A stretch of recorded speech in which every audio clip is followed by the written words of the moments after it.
Some great news coming out of Zimbabwe.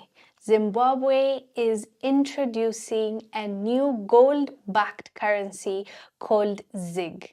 ZiG stands for Zimbabwe and gold. So they're doing this in order to stabilize their economy. Watch this clip, we'll come back and discuss. The central bank governor, John Mushanyavu, says that the new currency is backed by a basket of foreign currencies and bullion as well.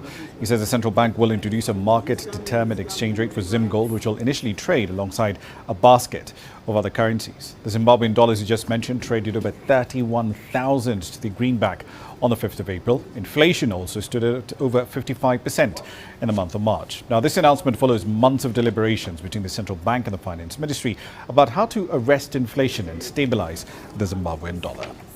ZiG will be replacing the old Zimbabwe notes, and the government has given 21 days to exchange the old notes. So people have to exchange the old one with the new one within 21 days. Otherwise, the old notes won't be valid.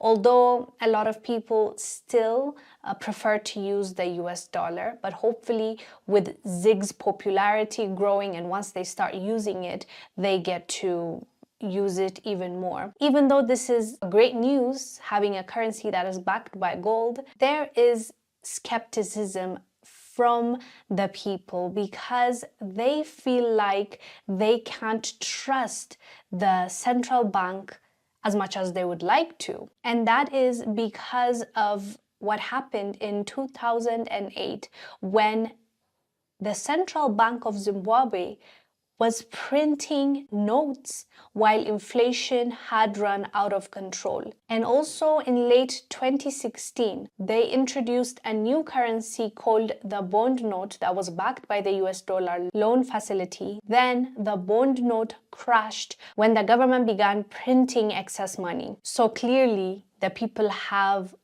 good reason to have trust issues with their central bank. And it's really sad to see, because when you don't trust your own governmental institutions, it is going to be really hard going forward to trade. It's going to be hard to buy land and own it and believe that tomorrow it's yours, because if you don't trust in the governmental institutions, you will constantly be in fear that something is going to happen to your assets, to the notes that they're giving you, to your hospitals, your schools. So we need to work on being trustworthy. We need to give our word and do what's right, because what the central bank did in 2008 was not right. And hopefully they've learned from that, and they are going to be trustworthy going forward so that the people can have trust in them. And also they can change the inflation. It's not just in Zimbabwe, but Zimbabwe has been hit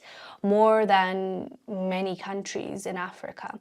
Anyways, fam, let us know down below what your thoughts are about this new gold-backed currency.